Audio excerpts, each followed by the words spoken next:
Welcome to the inUpowers podcast, where we give a name and a face to emotion. We discuss the real and raw when it comes to mental and emotional health. We are here to teach you that emotions are information and behavior is a choice. We want to help you make safer connections through healthy communication by empowering you to understand what your emotions are telling you. I'm your host, Tami and Let's get started.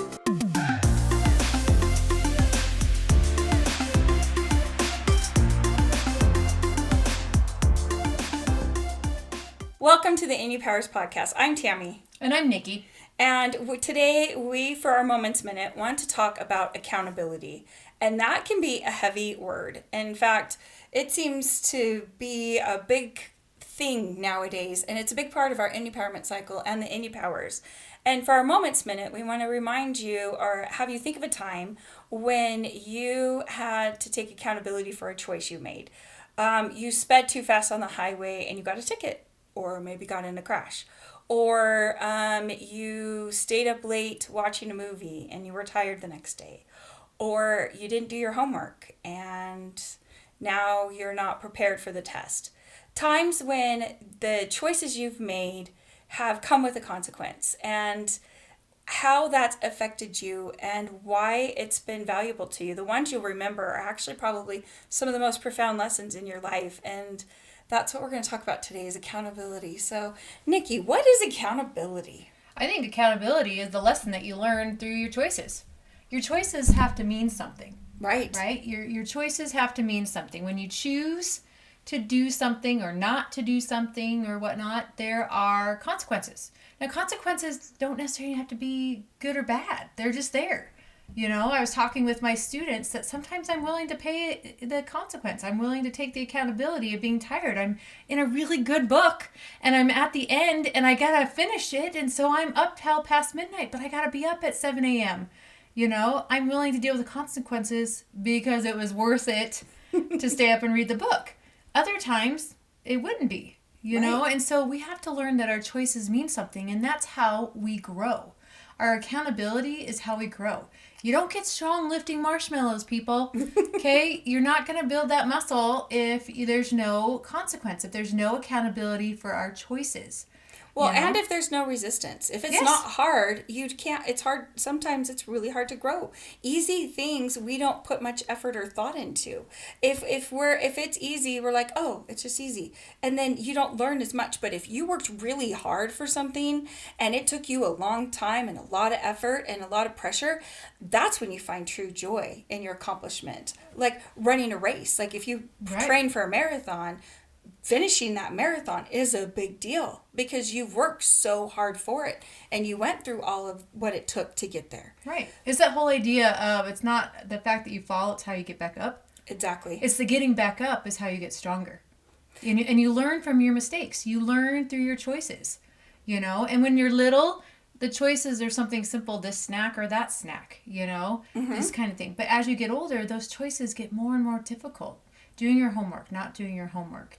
You know, then to even, like you said, with driving. Right. You choose to not stop at the stop sign, there could be consequences. There could. You choose to speed. It's a ticket, you know, if you get caught. I mean, it's not the fact that you should go through life going, well, that's if I get caught. Right. But when you choose to lie and you get caught in your lie, you know, then you learn, I'm never lying again. Because that was embarrassing and hard and awful. And didn't like those feelings. Yeah. Right. Because there was accountability there. Right. How are you supposed to learn good and bad, you know, and things if you're not held accountable for those things? It's just true. Like if you study for something or you know, work hard for that marathon, that race, there's that joy that comes when you get a good grade on your test or when you finish that race, that it was worth the effort. Right. That, hey, I like this feeling. I'm going to make sure I keep doing those. When I really want something, I'm going to work hard for it because I know it will be worth it in the end. How do you know? From that very first time that you worked hard and you felt that feeling of satisfaction and of joy of completing something. You know, and so then you want it again, right? Right. It's that whole thing like of even winning a game. Right? When your team wins. Yes. So then when you win, then you want to put forth even in more hard work for your team. to win again because you love that feeling. Right. You know, and that's not saying if your team loses that you're not going to put that effort in, but there's that satisfaction that comes from doing a job well done. And now, are you noticing that that pressure and accountability disappearing? Oh, absolutely. Please explain. Absolutely. In the school systems, there's a lack of accountability. Explain And, how. like no homework. What? Like no homework. You don't have to go home and finish your schoolwork? Well, for example, some school districts are adopting a no homework policy. Some of them just have an unwritten rule that there's no homework, that you have to give kids enough time to work in class. In my class, if you didn't finish your work in class, then you needed to take it home from homework. So it was your choice on how you used your time wisely, because you were given time to use your time wisely, but you chose not to. So now you have it for homework, but then you choose not to do it there. There's consequences the next day. But some people think that's not fair. For example, we would have Fun Friday. And if all your work was done and turned in by the end of the week or when it was supposed to be, you got to go to Fun Friday. And if it wasn't done, then you would have to work on it until you got it done. And then you could go to Fun Friday. And different kids, different parents would think that's not fair. That's not fair. Even though everyone was given the same amount of work, the same amount of time, but how they chose to use their time was different. And so they just don't think they should be held accountable for the choices they made. But what about the kids that made the choice to do their work and to get it turned in? What about the consequences for their choices? They chose to do it and to have the consequences of going to Fun Friday. And so we just think that everyone's a winner and that everyone deserves a trophy and everyone deserves everything instead of our effort. You know, it's like our effort doesn't matter anymore. Everybody just deserves everything and stuff. And that is not teaching kids responsibility for their choices. You choose to hit someone, there should be a consequence. Right. You choose to throw things at people, there should be a consequence. But there's not. There's not.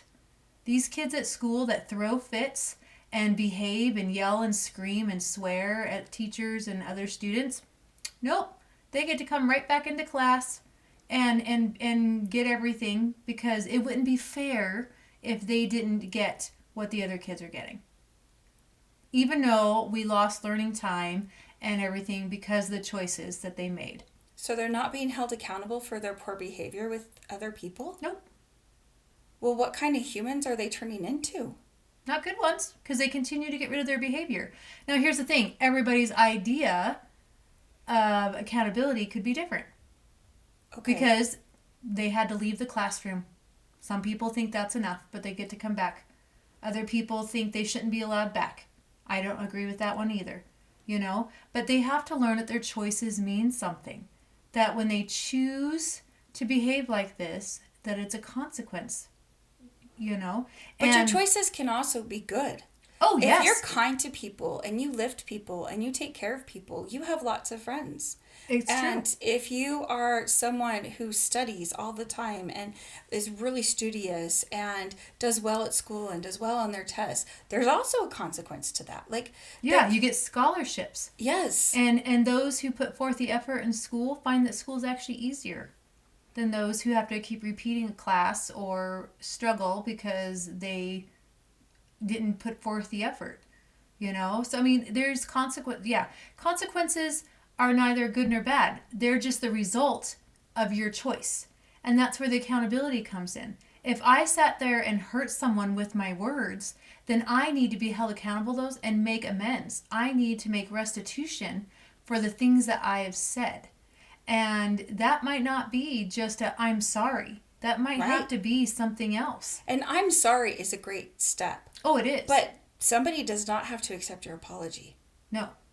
And so you might be like, well, you know what? I'm just going to feel better and I'm going to blurt out all of these horrible words and then I'm going to feel better. So then afterwards I can say I'm sorry. But you don't get to take back what you said to someone else and how that impacted them and what your words did to them. Right. And I think we've gotten to a society where we just think we can say whatever we want or do whatever we want. Oh my gosh, it makes me so mad. I've had to do this with my teenagers. They'll say something and I'm like, that was rude. And they'll be like, what? It's just the truth. I'm like, it may be the truth, but you didn't need to come out and say it like that. Right. Your delivery was very rude. And sometimes you don't have to say the truth out loud.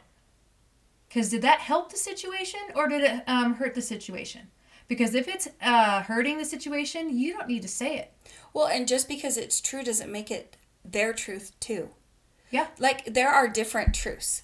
So if it's so easy for someone to read in English, then it like cat, like that would be an easy word for me to read.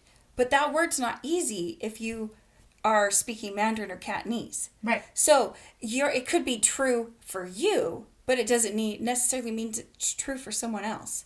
And then truth without respect is just hurt. Yes. In fact, sis, our characters, Truth and Respect, there are our soul integrity siblings. There are eyes.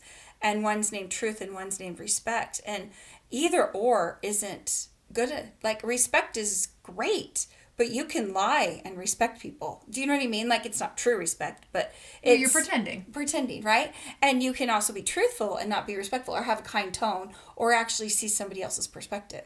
And so we're saying it and we're justifying ourselves, but we're not being accountable to how our actions or reactions are actually impacting other people. Right.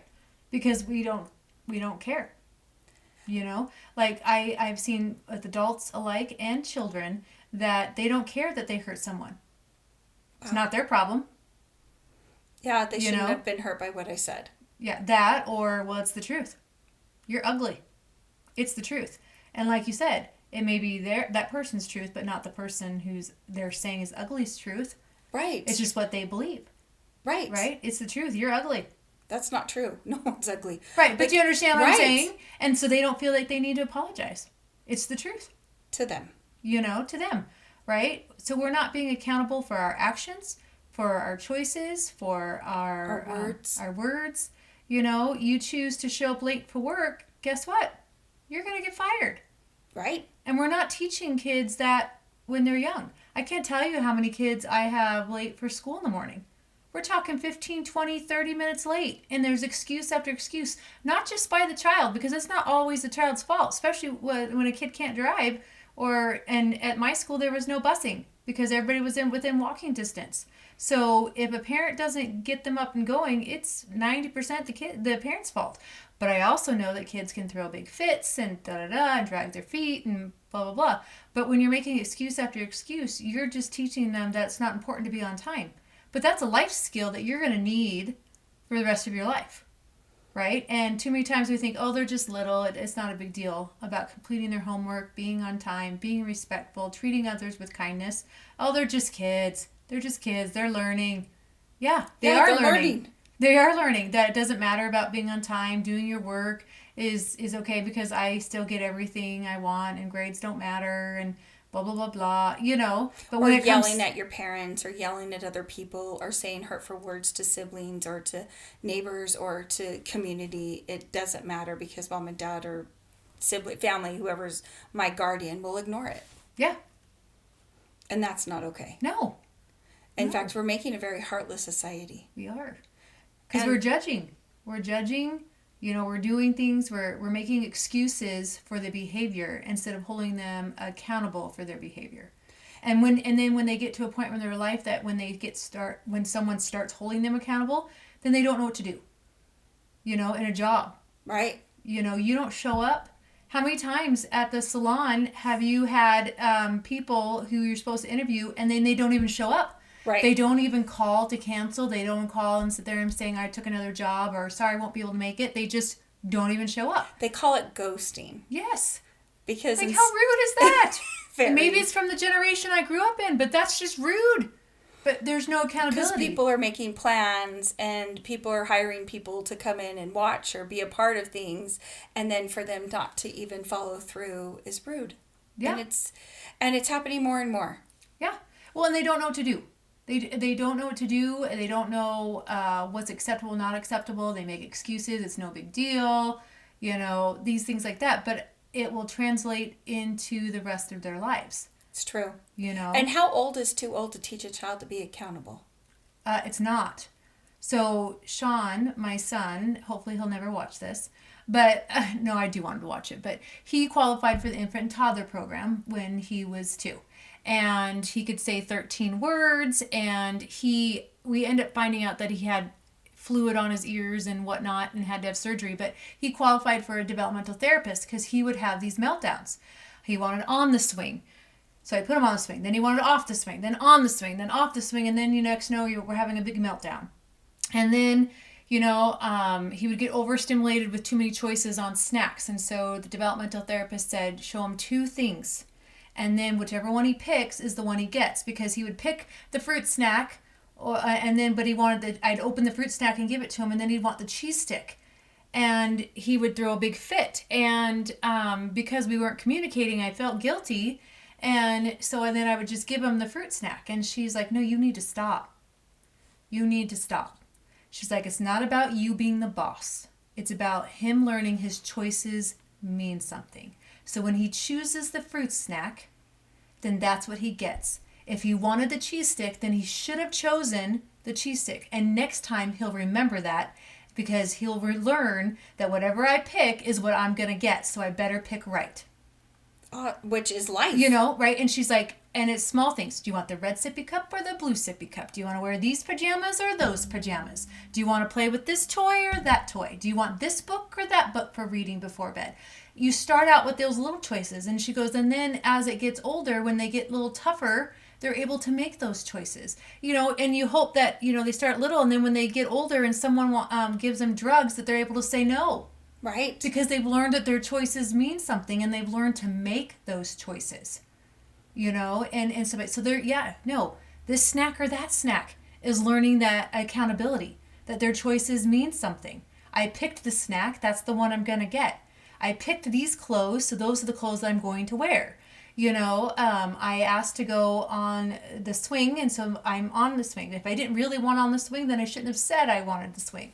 So she's like, they got to learn that their choices mean something. So no, you're never too young to learn about accountability and the choices. And choice and accountability comes hand in hand. Right. You choose to treat someone with kindness, you're going to have a lifelong friend.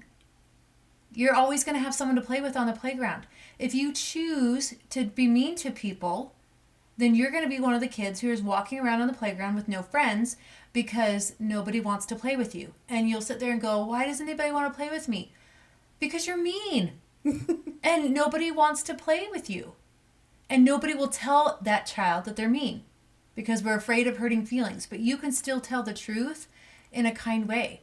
Because you could sit there. But not telling them that they're mean is also hurtful. I think so too. Because if someone would have told them a few years ago that, hey, you might want to think about how you're treating people because people aren't going to want to be around you, if you're mean. Well, because if you're peer aware and your peers, I think that's another reason that accountability is so important is we've gone silent. Yes. We're so scared to say something, and our window of tolerance is so big that instead of saying something, we say nothing. Right. And by saying nothing, we're also adding to more We're saying that that's okay for them to behave like that. Right. And it's not okay. Right. A Walmart associate got yelled at, and they're like, oh, you should just deal with it. Why is that? I was just thinking the same thing that you were thinking. Right. Yeah. You see this person yelling at the cashier because their item broke out in the parking lot, and instead of sticking up for that cashier and telling that person it's not okay to behave like that, treat anybody that way, other people are saying that's just life, we need to deal with it. No, that is not okay to treat people like that and to yell at people like that. You should not be condoning that behavior. And I think we've gotten so silent that we're creating the accountability really is disappearing. And our consequences, I think, are going to get more and more, can become more and more hurtful, or because we've done it so long, changing bad behavior is going to get harder and harder.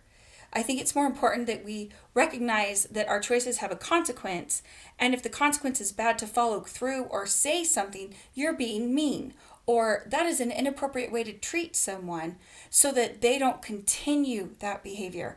Because if that is a lifestyle that they've learned, it is really hard once they're employed to have them quickly change that behavior. Oh yeah. Oh yeah. We have lost the ability also to start speaking up for ourselves. I think tolerance has gotten so to the point that we don't say anything.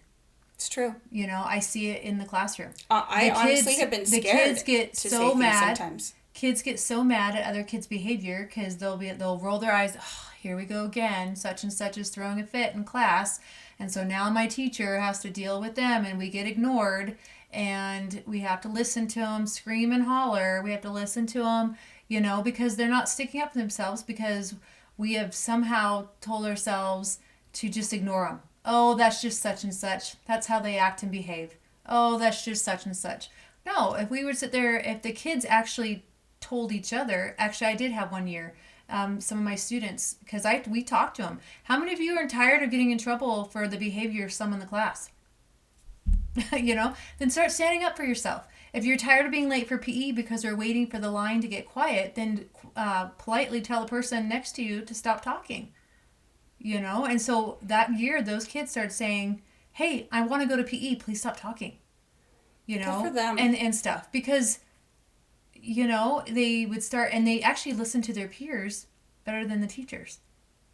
Some students' behavior in my class, they started doing better because the peers started saying, will you knock it off? You're complaining so much. If you just would do your work, you would have been done by now. You know, because a student was complaining, I don't know why I have to do this. This is so dumb and stupid. You know, I'm never going to get this finished in time and blah, blah, blah. And yes, this kid had some issues with some negative self-talk, but he was loud and obnoxious in class and would break pencils, kick desks, things like that. And so students finally started saying, will you knock it off? I'm trying to work and you're being loud. You know, and would you stop being so negative? Would you stop doing this? And he actually got better. Wow. You know, but I just think we won't stand up for ourselves. Someone can be talking rude to us and we are too afraid to stand up for ourselves and saying, excuse me, I don't deserve to be talked to like that. Or I don't deserve to be treated like that. Or walk away. Or, you know, we're afraid of the repercussions of standing up for ourselves. Yes. And stuff. And so, but there needs to be accountability for people's actions. And then they're always shocked that those people aren't around anymore. They're like, I don't know why I can't keep a friend, or I don't know why this isn't happening. And that is the consequence. Right, or why I can't keep a job. Yes. I can't keep a job. Well, it's because you're never on time. It's because you don't follow through on the work that you're given. You always give excuses for why you're not getting it done. Yep. You know, and things like that. I have my brother-in-law teaches at a college, and he says his students, they're not mature. They expect their parents are going to call and save them. And he's had parents call and try to get their kids out of work or to get them more time because they were late turning stuff in. And he goes, I'm sorry, your child's over the age of 18. I can't discuss their personal stuff with you. If they have a problem, have them feel free to call me. You know, and things like that, because they haven't learned to take accountability for their actions. So it's better off to learn it at home. Yes. And to learn it while they're Those young. positive habits. You can learn positive things. You like I said, you get stronger. You don't get stronger lifting marshmallows. So when you're younger and you learn to get stronger and get back up when things don't go your way or things fall, or you learn that, you know, you work harder and things work out in the end and things like that, you know. And how to treat people, like lying. I remember when I got in trouble for stealing candy at 7-Eleven from the 3-cent and the 5-cent candy bins, and my parents made me go back and apologize to the store owner. I will never do that again, you know, but things like that. You learn. You know, we're not perfect and we're learning. And the best time to learn is when you have that safe place to fall, when someone's going to help teach you those life lessons so that you can learn about accountability and learn about your choices and that they mean something, you know, about lying, stealing. I had a student who kept stealing from me, and parents were in complete denial because their child told them they didn't do it. Wow. You know, and it's like, okay, all right, so you're not doing them any favors, you know, but if you were to hold him accountable, he would learn now that stealing things isn't okay. Instead of and when he's an adult. Yes. And now he's in jail. Exactly. Or as a teen even. And You so know? parents and families and neighbors and communities and friends, we need to have the courage to speak up. Yes, and you know what? That doesn't mean you get to speak up and be rude and mean back. No. You know, because that's what I told my students and my own children, that it's okay to stick up for yourself. It's okay, but you still have to use your Kind. manners and be kind. You know, because two wrongs don't make a right. No, never have. You know? And if somebody's yelling and acting up, and like what we were talking about with that associate and the customer that broke their thing in the parking lot and came and yelled at the cashier, that was not okay. And we're not leaders, but you can also see when a situation is ugly, if you can go, hey man, they're working on it, calm down. That's a they're just working here. They can't fix your problems. Right. If we can have enough courage to see what's out there too. I'm not saying put yourself in harm's way, and I'm not saying that it's your job to make all the wrongs in the world right, because that's also wrong. If you think you're right at everything. Yeah. However, if we quit taking accountability away from our children and ourselves and our spouses and People we work with, people, right, accountability. if we can learn for ourselves, for the good and for the bad, then we can actually leave the world better than we found it, or worse than we found it. But we would actually know why it's happening. It's true. And maybe you start making restitution. And I'm sorry doesn't always work. No. But it is a great starting point. And if you have harmed people, or you find this episode and you're recognizing there's times when you haven't made your child accountable, or you haven't made yourself accountable, or a spouse, or you are always trying to dodge the bullet, or you're the one creating havoc for other people, start with I'm sorry and start paying attention and see what changing just a couple of your steps in life could be. Because honestly, restitution is the best educator ever. Just like having to say you were sorry for stealing the 3-cent and 5-cent candy. How you will never forget that lesson. No. Quit with accountability. Those lessons are what build great humans. Mm-hmm. And if we are able to learn the lessons from life, then we actually get to be better together. Couldn't have said it better than myself. And we are so glad you joined us for our accountability. I'm sure you have plenty of comments and things to say. And go ahead and say them in the comments. And if you have show ideas, let us know that as well. And remember, emotions are information. And behavior's a choice. Thank you so much. Bye. Bye. Thank you for joining us on this week's episode of the inUpowers podcast. We are grateful you are here. Please share this podcast with those you know who might need it, and follow and rate us so we can continue providing this podcast to you. Follow us on social media to see more visuals about the inUpowers, and join us next week for another episode. Until then, remember, the power to choose is in you.